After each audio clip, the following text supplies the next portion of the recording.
UP में सड़कों पे नमाज नहीं पढ़ी जाती है। यूपी में मस्जिदों से अजान की आवाज नहीं आती है। यूपी में तो एक ही नारा गूंजता है, न गौ माता को कटने देंगे, न हिंदुओं को बंटने देंगे।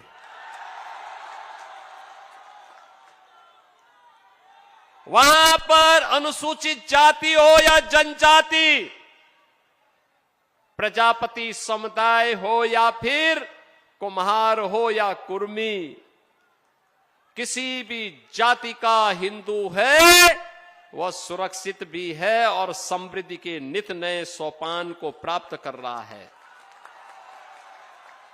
अब अयोध्या में राम भक्तों पर कोई लाठी गोली नहीं चला सकता। अब तो अयोध्या में भगवान राम का भव्य मंदिर का निर्माण हो गया है। आयोजन कैसे होने चाहिए? प्रयागराज महाकुंभ आपके सामने उदाहरण है, कितना भव्य और शानदार आयोजन। और मुझे बताया गया कि पुरुलिया के कुमार समुदाय के लोग श्री ज्योतिर्मय सिंह महतो जी के नेतृत्व में प्रयागराज महाकुंभ में गए थे। मैं उन सभी का अभिनंदन करता हूं जो प्रयागराज में गए और प्रयागराज की पुण्य को प्राप्त किए हैं। बहनों और भाइयों, ये हमारा दायित्व है। विरासत का संरक्षण करके ही हम विकास कर सकते हैं और उसी विकास की प्रक्रिया को आगे बढ़ाने के लिए आज मैं जयपुर में आपके पास आया हूं, आपका आह्वान करने के लिए। ये बंगाल की धरा प्रेरणा की धरा है। बंगाल की धरा भारत को दिशा देने वाली धरा थी।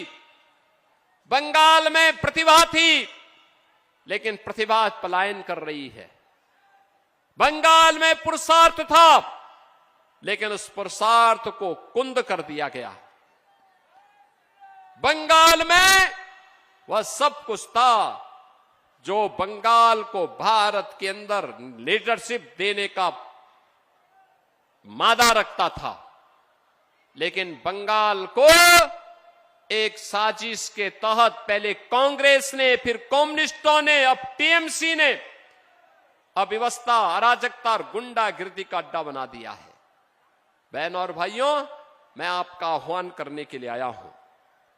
याद करना, कभी बंगाल की धरती से निकला वंदे मातरम भारत की आजादी का अमर मंत्र बन गया था।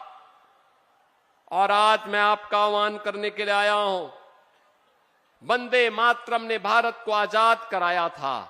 यह वर्ष वंदे मातरम के 150 वर्ष पूर्ण होने के वर्ष है।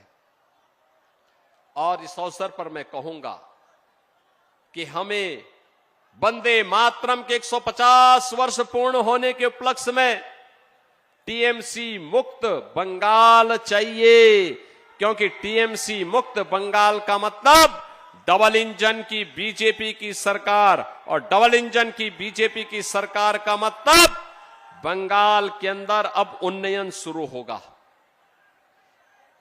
विकास शुरू होगा। विरासत और विकास की इस पावन धरा के लिए आज मैं आपके बीच आया हूं। बहनों और भाइयों, ममता दीदी कहती है कि खेला हो बे, लेकिन मैं ममता दीदी से बोलना चाहता हूं, ए बार खेला शेष, उन्नयन शुरू। अब खेल समाप्त, टीएमसी का खेल समाप्त, अब बंगाल का विकास प्रारंभ होगा।